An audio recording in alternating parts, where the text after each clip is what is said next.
As we watch the rise of anti-Semitism across the United States, the left is suspiciously quiet in condemning the violence. This comes as the Anti-Defamation League releases data showing the extent of this anti-Semitic hate. Here to react is Florida Congresswoman Maria Salazar, right here live and in the flesh. So great to have you. Wonderful. It's wonderful to be outside, huh? And to be in front of a body. It's true. But it's no Miami Day, but we'll take what we can get. Almost in Miami Day, yes. But there's the largest Jewish population here in New York, but the second largest is your district. Talk to me about what you're seeing in the rise of anti-Semitism. Well, very bad. And, you know, the clear and perfect message that I want to send to everybody is that anti-Semitism hate is completely not acceptable in South Florida, and much less in District Number 27 that has Miami Beach, which has the second largest, most important Jewish community in the country. And I just want to share with you that a few days ago, there was this Jewish family that was vacationing in South Florida, and someone attacked them with extremely harsh anti-Semitic words, and that's completely and absolutely unacceptable in South Florida. Are your colleagues in the Democrat Party, specifically some of the more radical ones, doing enough to silence this? Because they're speaking out of both sides of their mouth, saying,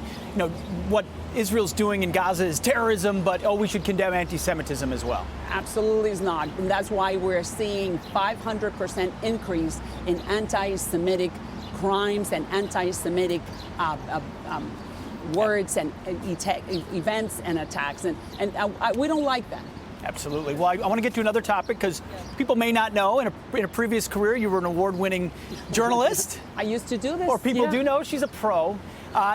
Ultimately, Lori Lightfoot, the mayor of Chicago, has now said because of the 2-year anniversary of her inauguration, and she looks in the newsroom in the press pool and doesn't see enough black or brown faces, too many white reporters, she's only going to grant one-on-one interviews to black and brown reporters. Well, your reaction? That is discrimination. You know why? Because what the message she's sending is that she would give me, I'm a brown girl from the hood, and I was 35 years in front of the camera working for Univision and Telemundo. You know what she's saying? That I'm not good enough. That she is, as a journalist, that I cannot prepare good questions, that I did not do my homework, that she's only giving me that interview because I'm brown. That's an insult. I wanted to be in that press conference, and I want to be called upon and ask those questions because I was good. I was a good journalist, regardless of my race. Because you probably saw plenty of good and bad white journalists over your years as well. Absolutely. I covered the world of El Salvador.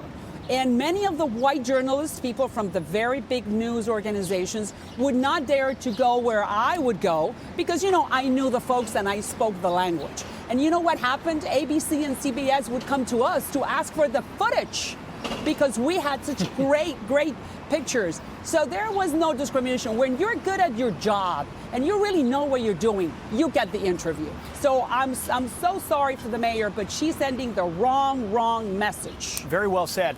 I got to get your take on this as well, because there was a vote yesterday on the forming of a January 6th commission. Most Republicans voted against it. You were one of 35 that voted for it. The concern most Republicans had was this is a rigged look, a one-sided look, ultimately. Why did you vote for it? But you know, we got to look at it from the other side.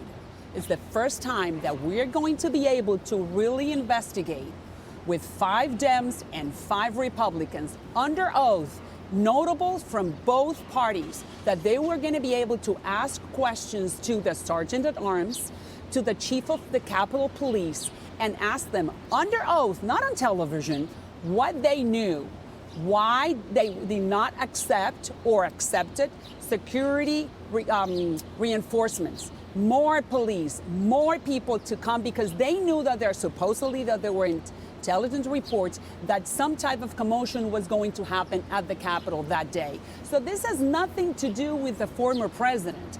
This has to do with what the Democratic leadership knew at the time that was coming. And if they did or they did not accept those security requirements or reinforcements that were needed at the time in order to sustain any type of attack on the Capitol. You're right. There haven't been many answers on that, for sure. Under oath with 5 Republicans sitting at the table.